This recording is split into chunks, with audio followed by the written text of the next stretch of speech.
Let's talk to Wilbon about everything that is on his mind. Michael, how you feeling today? Good. I'm good. Just listening to your Cubs Sox preview and why in the hell anybody should be interested in those two at this point. I think they've lost like 19 of the last 22 games, the two of them, or 18 of the last 20 games. It's whatever it is. It stinks. It stinks. And it's too bad. Another bad baseball summer in Chicago. It's a bad news. I polled the question, and you can vote on my Twitter handle at Waddle and Silvy. We've had about 2,300 votes. It's brought to you by your local Chicagoland Toyota dealers, Toyota Let's Go places. And Wilbon, I asked Chicago fans, guess what you think this percentage works out to. I simply asked the question, are you excited for Cubs versus White Sox? Well, it's probably higher than I would guess. You know, it wouldn't match my interest level because mine is going to be 0. I'm going to say the percentage is like 60% care. 60% are excited? 60? Yeah. No chance. No. No way there's 60%. Really? It's not? Yeah. It doesn't reach that? No. What is it? It was 16.9% No, say you're yes, kidding they're me. excited. Yeah. So 83.1% say Oh, no, not they are not excited. excited. So most Oh are with my you. God. Yeah. Well, good. I'm glad I got people with me. I'll be watching something else. I don't know what So it'll you're be. not even going to tune in then. You have Nope. no interest to Nope. watch. No. And I went south on the Cubs so quickly with this streak, this losing. They were at, 8 over, and now they're, 2 under, 500? They're Yeah. 7.5 back still from the I Blues, can't, think? it's like, really? They get shut out every other night. And so, no, I'm not gonna, waste my emotional energy. I got to store it up for Labor Day on. I mean, some people will tell me I have to store it up for for August 1st for the Hall of Fame game and for Hard Knocks on the 6th. Yeah. I don't know that I'm going into any of that, so I'll just store mine up for the opener against Tennessee, which I hope to be in attendance for. Would you consider this to be early in the baseball season for you to lose your interest in your favorite baseball team? Yeah, because I got duped. Like it wouldn't be early if it was just sort of they petered out slowly. They went down in flames, right? I mean, Are they you went giving down. up on them completely? I mean, it's hard not to. I mean, you can't hit at all. When you get shut out this many times, what have they been shut out like 5 times already this season? Like 4 times in the last 3 or 4 weeks? Man, they fell down and cannot get up. I don't know if they came back and they won 7 of 9, would I be back on it? You'd Probably be right back. Yeah, probably. But it's bad though. I mean, it's really disappointing. I wasn't expecting. I mean, with the Cubs, you can often tell when you're going to get disappointed, which is usually August, September. This is a surprise to me. Me too, Wilbon, because I did not, when they were 8 over, okay, maybe they would that go. Starting pitching, no less. Right. I did not expect to go 10 under that quickly. Like, okay, if they would go on a stretch where they'd play 500 ball over a long period of time and stay 8 over, fine. Yep. And be a middling team for a month, fine. Yeah. But this was They was didn't shocking. go middling. They went White Sox. The White Sox are the worst team I've ever seen in my life. The worst. Yeah. And by the way, they could be the worst team anybody who's alive has ever seen because they're on pace to match the 1962 Mets. It's The worst team in modern baseball. It's the 7th worst start in the history of baseball through 60 games since 1901. Mike, do you think that they should – do you think that – I mean, not that this would solve all their problems, and I'm not suggesting that's the case. But do you need to – if you're the White Sox and you're Jerry Reinsdorf, do you need to send your fan base a message that, hey, we're just as upset? Does firing the manager do anything to satiate the fans? That's a great question. And that usually is a thing that's trotted out to say, okay, we're angry like you are. And of course, it's a phony thing. It's a phony device because it usually doesn't signal anything. Although don't tell the Edmonton Oilers that because they got a manager they picked up that way and they're in the Stanley Cup final. But that is not who Jerry is.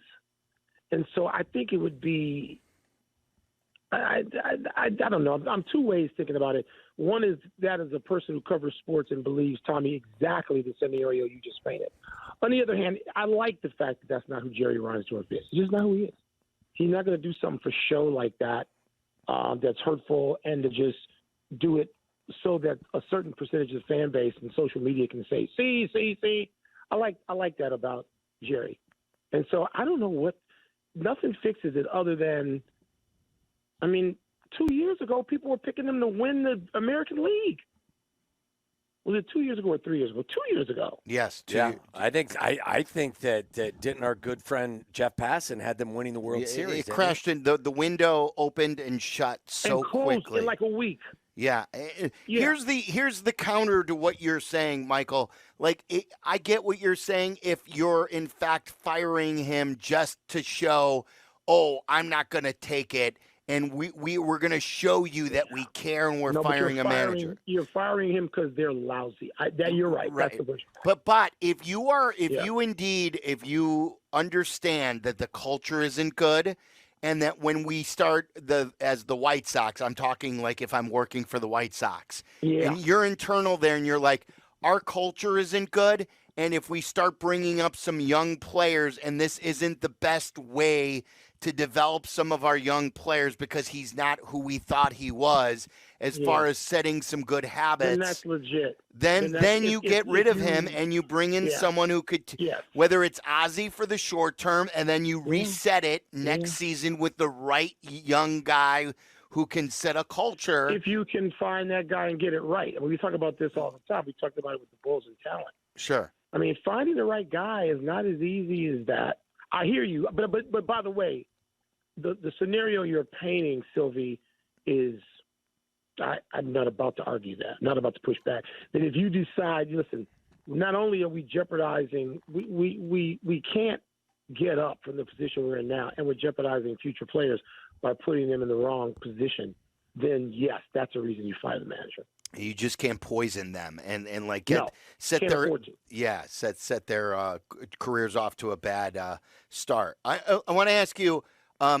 So a lot of the ESPN shows, obviously, you guys are on when we're on, so we don't get to see what you and Tony are saying. How much of your show over the last couple of days has been dedicated to the Sky Fever game and the fallout that the WNBA has experienced because of that? None was devoted to the Sky Fever game. We talked yesterday at length about Caitlin Clark and the phenomena that is and the reaction to. And so our reaction is not specific. And my reaction, and I have lots of it, is not even specific to Caitlin Clark. They're lessons of sport and culture and race and culture to be learned and talked about and discussed openly and honestly that aren't. Because people are afraid. And I said this on Tony's podcast yesterday, and it's a third rail topic. People are afraid of it because they're afraid they'll lose their jobs. They're afraid they'll be fired. They're afraid they'll be roasted by social media, all of which are the wrong reasons. Well, maybe two of which are the wrong reasons. But it's something that has to be discussed openly and honestly, and it's not. And that's the bigger issue here. We're not focused in here on the Sky and the Fever and that sort of thing. Obviously, Caitlin Clark is the touchstone, but my issues are sports media, God knows present company excluded, has never been worse, never been lazier, never been more lacking in guts to discuss the things that need to be discussed because they're all aligned with a partner or a sport. They're protecting a shield. They are worried about their social media standing. This is a real story. And it would have been discussed honestly and openly, even if that meant with some anger 20, 30 years ago. And it's not now. And, we could see some of this coming. I could see all of it coming. I would tell Tony, we talk about it on this podcast. Maybe we didn't talk about it on PTI as much. But you could see, race and culture and the sort of intersection of them coming together to clash in regard to Caitlin Clark and the resentment that might follow her into the league through no fault and doing of her own. You could see that. Mike, why do you pay attention to anything in culture in the history of this country, you could see it. What I'm trying to think of the best way to ask the question. Caitlin Clark isn't the first difference-making white women's basketball player to come into the WNBA. Yes, she is. Well, I mean, she's not the most. I mean, like Diana Taurasi's been good. Breanna Stewart's been very good. Exactly. Right. You know what I mean? Not the best, but she's the biggest difference maker. Is that what I guess, is it like we've talked at least the last couple of days, Sylvia and I have, and we have very fortunate to have Stacey Dales with us today, who brings a tremendous perspective as well, because she was a star in the league. Yeah. But there are some out there that are suggesting there's no animosity, there's no resentment, and I say that would be odd from my perspective, because Caitlin Clark comes into the league having never played a game in the WNBA with a $20+ million shoe contract, and there are a lot of hundreds of other players in the WNBA who've been in the league for years and are making $70,000 a year. And I compared it, Mike, to, listen, even in the NBA, the NFL, the same thing existed. Not the case anymore, because there are slotted salaries with how you're drafted. But Sam Bradford was the last first overall pick that was able to negotiate whatever contract he wanted. And the veterans hated him for it. There is resentment, and there is. And people don't want to deal with it honestly. It's because it's hard. We don't have hard conversations anymore. We just go to social media. We just go to platitudes. We just go to, it's all love. Don't be a hater. We just go to really stupid slogans. We don't dig So deep. You think there is sincere resentment that she comes into the league making millions of dollars? Of course there is. And that was predictable. And it was easily seen. If you're old enough, and I'm not talking about among players in the league. I don't really care to hear from current players in the league that much on this. I don't, because I don't need to. I got history. We got lessons of history. And the WNBA is in a tough position, a really difficult position of having this extraordinary generation of young women come into the league who are just, in terms of talent, in terms of intellect, in terms of all these things, just miles ahead. And they are great to watch and all of that. But that's not the extent of the coverage. Like, people say they want to be covered. No, they don't. They don't want to be covered, because being covered for real means being asked and having to answer some questions that you don't really want. They want to be celebrated. They want to be, as the phrase now, they want to be given their flowers. That's not what we as a media should be doing. That's not what we as a culture should be doing. If you want to do that, your fraternity or sorority, and I mean any sport, any industry, that's fine. That's good. I applaud that. But that's not what we're doing. And so there are tough questions to be asked and answered. And they don't want that. And this is hard. I get it.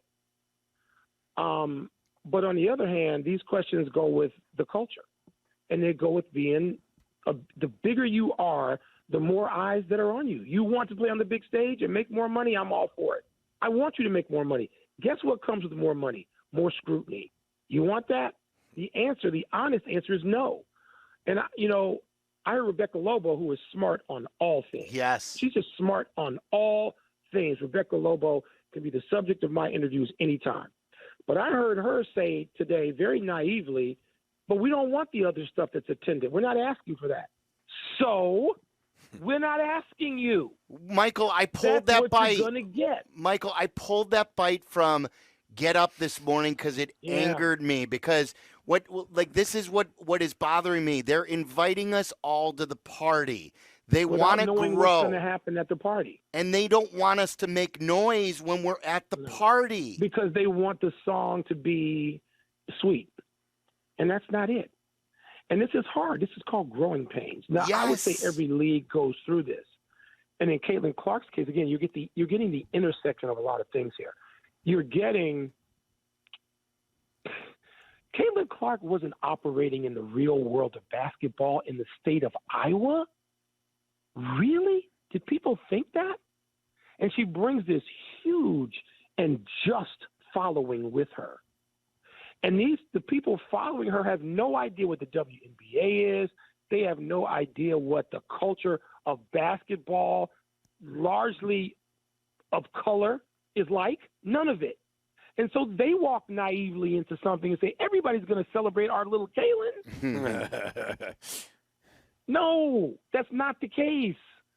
And again, let me repeat, through no fault of Caitlin's, through nothing she's done to earn any pushback, she's going to get pushback. Larry Bird got pushback.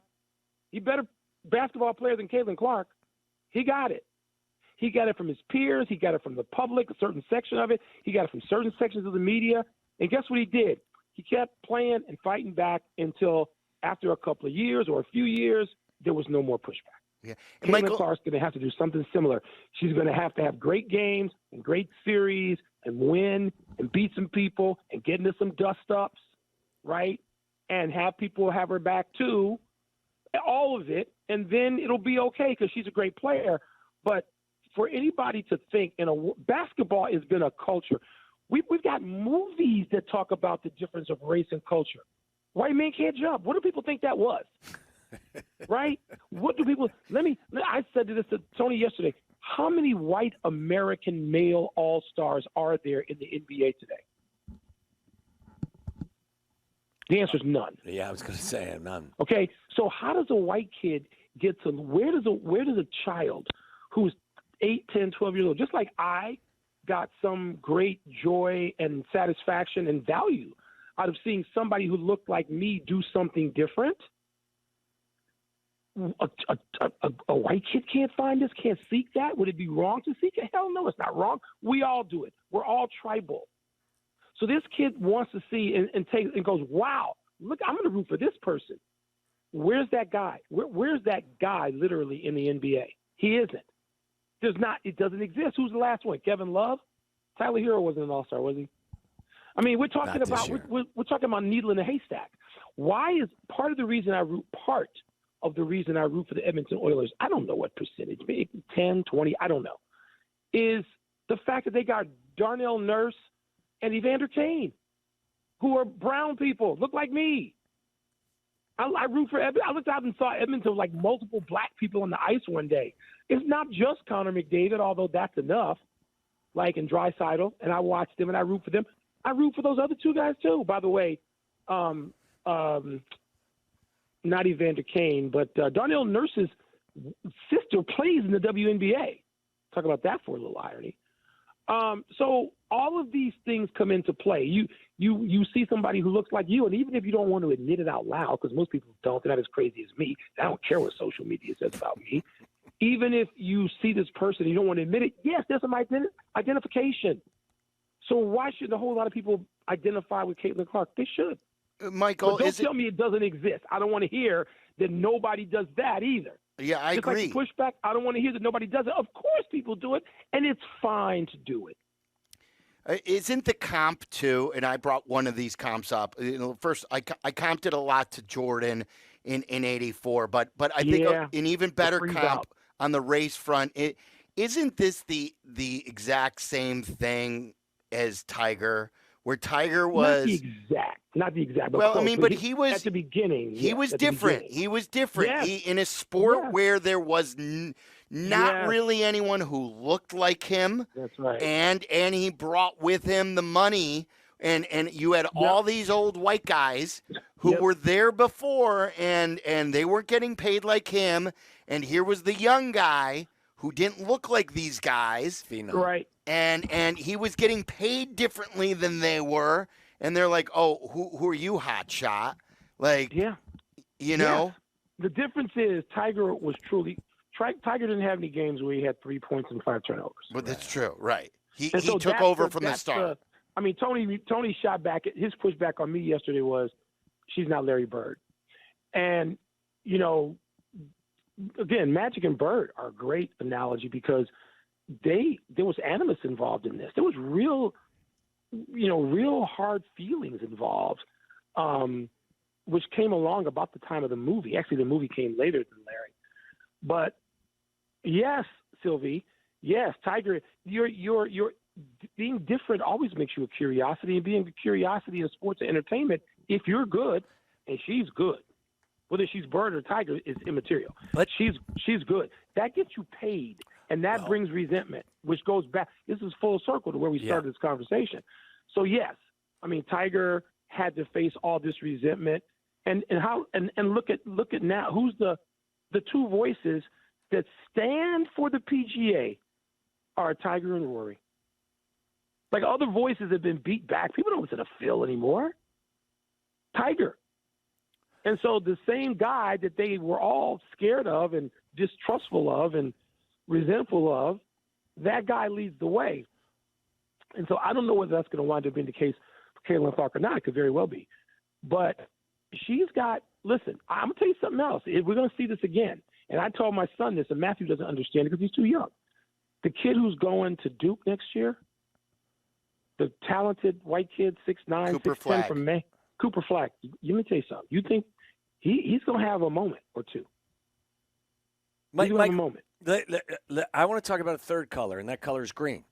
And I usually, a lot of times I look through, and I don't mean to be, ignorant to all of the other more important issues in a lot of ways, but I always, at least in some way, look through the financial prism to kind of understand what goes on. And like Sylvia and I were talking yesterday, the NBA was like the postseason was on tape delay back in the day. Yes. Like, yes. As much as some people liked the Pistons fighting with the Celtics, like that didn't sell. So my question is and the NBA finally hit it big when they started to celebrate the greatness of the athletes and Bird and Magic and Michael and the beauty of the sport and all of that stuff. Not the rough and rowdy stuff. So I guess my question to you is that, these WNBA players, ultimately my hope for them is that they finally break through some sort of barrier with regard to pay. And the only way that's going to happen, Mike, is if one of if the broadcast deal becomes a much bigger revenue producer, because currently they have a $60 million broadcast revenue deal while the NBA has a $7 million. And long story short, the point I'm getting at is I just, from my perspective, don't believe that the best way to sell the sport to the masses is to point to just how physical our game is. The foul on Angel Reese was nonsense. The foul on Caitlin Clark was awful. That shouldn't be the foundation of what you are presenting your sport to be, because you'll never get the eyeballs to expand it. They're not trying to make it that. The league is not sanctioning this. But they have to excuse it. They have to make excuses 2 days later on national television to make it palatable. But they're not trying to sell that. But that's why, Mike, I'm saying, I think they should be trying to distance themselves. I think as a league, they should be saying, hey, listen, this nonsense, that's not sellable. This isn't what's going to grow this sport. You can do that privately, but you're not going to legislate Caitlin Clark into acceptance. No. I'm not even saying Caitlin Clark. Angel Reese was fouled in a hideous fashion that should not be accepted in any form. And as Sylvie said a few days ago, the NBA consciously tried to clean up their game and get rid of that nonsense. Went through first. But look what they had to go through. Right. You clean up means you had something that was dirty. You had to get rid of something that was already there. And so the WNBA is going. I use the phrase "growing pains." They've got growing pains, and by the way, if they're going to grow to be anything, they got to have this. Yes, you have to evolve organically, not in some phony way that is rigged by executives. And if that means listen, part of the reason that the product is great now and open and we've got what we've got is because you had Bulls, Pistons, and Knicks, Pacers, and Knicks, Heat, and people getting thrown down and wrestled to the ground, and then you come out of that. But you don't just go to it. The WNBA's got a long way to go, and I don't think a lot of people necessarily in the WNBA know that. It's a long way. That's my point. But that's why I think there is also some resentment from people. I used the example today in another conversation. I love watching Caitlin Clark. I watch every chance I can get. Is she as good as Cheryl Swoops? Not in this lifetime. Is she as good as Cynthia Cooper? Not in this lifetime. No. So we have to bring back our expectations a little bit and get things under control. But things are never under control whenever something happens today. It's the first player under 21 who got 25, 5, 5, 5, 5, 5, 5, 5, and 5. That's the land we live in. And everything is praised to the heavens. And the people who are left behind go, what? What? Wait a minute. I'm sorry. What were we doing the previous 10, 15, 18, in the case of this league, what is it, 28 years, something like that? Yeah, 27, So they got to go 28. through all this. I'm not the least bit surprised. You knew this was coming. I mean, I said to classes of aspiring sports writers, this is going to end up, I think it'll end up good. I hope. But it's going to go through some metamorphosis, and that's what we're seeing now. And it's not one game. Yeah, it just happened to play out with the Sky in this case, but it ain't over, and it ain't one game. Yeah, it's got to go through the growing pains, as you said. Yep. And I said that earlier. Michael, great stuff. Thanks, you. Mike. Be well. All right, you guys, be good. Yeah, there are a couple names he forgot, too, when we were going through an exercise earlier that Reggie pointed out on Twitter. We'll bring that up to Aki's A-list coming up. I do want to play the Rebecca Lobo thing. I'm glad he brought it up because it really angered me. And there are some people, again, who love the WNBA, and then they're scolding the new fans. And they don't want the new fans to have an opinion. And you can't grow if you are not allowing new fans to have opinions. Everyone's got to, if you're going to throw a party, you got to let people speak. You're going to let people party here. I love the Cubs, and with 40,000 people, you have the outfield with cup snakes, and you have people behind the plate keeping score. There are many different types of fans at Cubs games. I don't gatekeep what type of Cub fans go to Cubs games. I just know the more the merrier. So if you're a diehard WNBA fan and you've been here for 20 years, you can't gatekeep what type of fan is going to walk through your door. Stop talking about hockey over there. If you really want it to grow. Yeah. We want you to talk hockey. We don't like you the way you talk about hockey. You just can't do that. Yes. More coming up next.